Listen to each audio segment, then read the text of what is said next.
माजी पर लिखी दास्तां में नहीं है सीरत मेरी, टूटे हुए आईनों से क्या पूछते हो सूरत मेरी।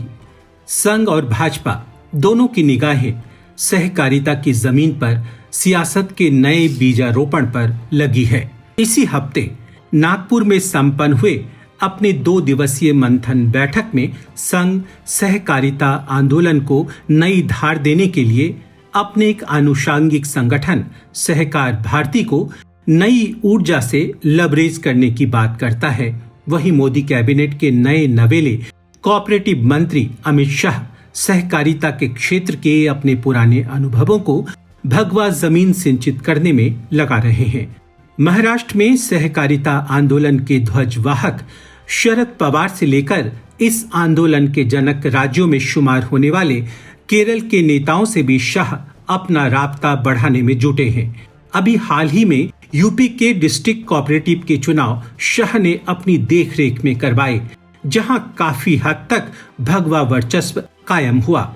सूत्रों की माने तो शाह का अगला निशाना बिहार है, जहां के कोऑपरेटिव पर काफी हद तक राजद का कब्जा है। यूं भी शाह का कोऑपरेटिव के साथ बेहद पुराना रिश्ता रहा है। 90 के शुरुआती दशक में जब अमित शाह भाजपा के एक मामूली से कार्यकर्ता थे और उनकी पहचान बस इतनी थी कि वे भाजपा के शीर्ष पुरुष लाल कृष्ण आडवाणी के चुनाव एजेंट हुआ करते थे। यह वह दौर था जब कुशाभाऊ ठाकरे भाजपा के राष्ट्रीय अध्यक्ष थे।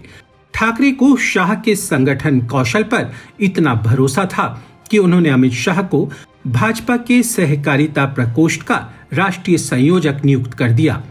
यह वह वक्त था जब गुजरात के तमाम कोऑपरेटिव पर कांग्रेस का कब्जा था। यह उसी दौर की बात है जब माधापुरा मर्केंटाइल कोऑपरेटिव बैंक डूबने की कगार पर था और गुजरात के सबसे बड़े कोऑपरेटिव बैंक में शुमार होने वाला Ahmedabad district cooperative bank 36 crore रुपयों के घाटे में चल रहा था। शाह ने तब दिल्ली पहुंचकर आडवाणी से गुहार लगाई कि अगर अहमदाबाद के इस बैंक की बागडोर उन्हें सौंप दी गई तो इस बैंक को घाटे से उबार लेंगे। इसके तुरंत बाद ही 1999 में इस बैंक की बागडोर शाह को सौंप दी गई। इत्तेफाक देखिए कि शाह ने महज 1 साल के अंदर इस बैंक को 27 करोड़ रुपयों के मुनाफे में ला दिया।